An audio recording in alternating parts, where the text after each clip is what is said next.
J'ai vu que le Rassemblement national a lancé une campagne que vous allez voir ici, où on voit M. Macron avec Mme von der Leyen, et en disant c'est à cause d'eux qu'il y a ci, qu'il y a ci, qu'il y a ci et qu'il y a ça, donc tout y passe, hein, sur tous les sujets. Bon, très bien. Mais c'est de la publicité mensongère. Puisqu'en fait, sur les réseaux sociaux, où les électeurs qui voient ça, ils se disent « Ah ben, le Rassemblement national, quand même, ils nous défendent, ils dénoncent ça. » Oui, mais ils dénoncent quoi, en fait? Ils proposent de rester dans l'Union européenne. Ils ne dénoncent rien du tout.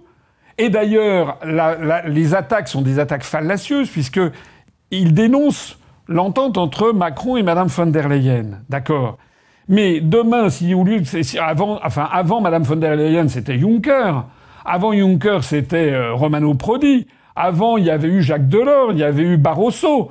Mais tout ceci, ça avait mené à quoi, en fait? C'est la même chose. Et demain, après Mme von der Leyen, ça sera je ne sais pas qui, ça sera la même chose. Et du temps de François Hollande ou de Sarkozy, c'était pareil.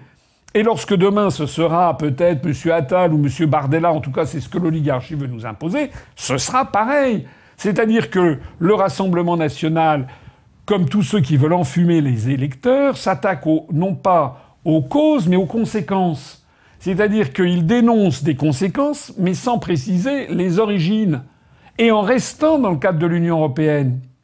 Le caractère faux cul également du Rassemblement national, on l'a vu au moment le 17 octobre dernier, au moment où le Parlement européen a voté pour ou contre le fait d'envoyer 50 milliards d'euros supplémentaires à l'Ukraine, à ce gouvernement Zelensky ultra corrompu. Et les armes, dont on sait d'ailleurs qu'une partie se retrouve ensuite dans les mains du Hamas dans la bande de Gaza, circulent dans tout le Moyen-Orient, sans doute dans les banlieues. Alors, je rappelle que lors de ce vote qu'il y a eu le 17 octobre dernier, normalement le Rassemblement national aurait dû voter contre les 50 milliards d'euros. En tout cas, si nous avons des députés UPR le 9 juin prochain, à commencer par moi, je peux vous dire... Et les 17 ans qui viennent de s'écouler sont là pour témoigner que je ne vous tromperai pas, puisque je ne vous ai pas trompé dans l'adversité, je ne vais pas vous tromper à partir du moment où j'aurai un poste de député qui me permettrait enfin de dire ce que je pense. Ben, si nous avons des députés, nous voterons contre les 50 milliards d'euros. Alors qu'a fait le Rassemblement national? Il s'est abstenu. Abstenu. Exactement comme M. Bellamy s'est abstenu sur l'affaire du rapport de Mme von Leyen. Est-ce que c'est normal de s'abstenir là-dessus? Non. C'est absolument anormal, parce que les 50 milliards d'euros, il y en aura 9-10 milliards qui vont être payés par les contribuables. C'est une honte. C'est une honte que le Rassemblement national n'ait pas voté contre ça. Le Rassemblement national, par ailleurs, je le rappelle, ne propose absolument pas de sortir de l'Union européenne ni de l'euro.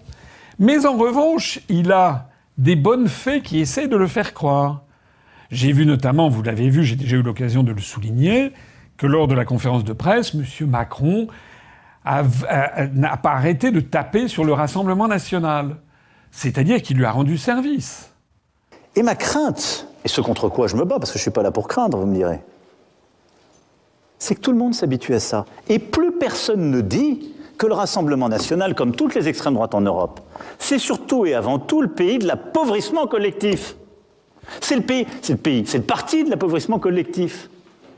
C'est le parti du mensonge, et ça le continue de l'être.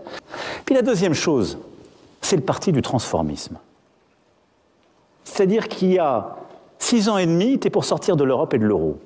Et maintenant, il est pour y rester, mais pour ne plus en respecter les traités, comme l'extrême gauche. Même programme. C'est le Frexit caché. C'est vraiment une collusion. Parce que lorsque Macron tape sur le Rassemblement national, qu'est-ce que se disent les Français qui suivent la politique de loin et qui ne supportent plus Macron? Ils se disent, tiens, alors s'il tape sur le RN, je vais voter le RN, justement, pour l'emmerder, puisque lui veut nous emmerder. Imaginez, par exemple, que M. Macron, au lieu de taper sur le Rassemblement national, pendant la conférence de presse, imaginez qu'il ait dit « Alors il y a un parti qu'il faut absolument bloquer, c'est l'UPR, parce qu'ils sont en partisans du Frexit, alors que le Rassemblement national veut rester dans l'Union européenne, et puis ils soutiennent l'Ukraine. Donc surtout, il faut absolument pas voter pour l'UPR. » Mais si Macron avait dit ça, je peux vous dire que nous, on aurait eu des milliers, des dizaines de milliers d'adhésions. Donc on voit bien qu'il y a une collusion parfaite entre Macron, Madame Le Pen, Bardella et Attal. D'ailleurs, Bardella a été reçu par Attal. Paraît-il que ça s'est très très bien passé. Ils sont allés prendre le thé ensemble. Moi, je n'ai jamais été invité ou reçu par Macron ou par Attal. D'ailleurs, si j'étais invité, je n'irais pas.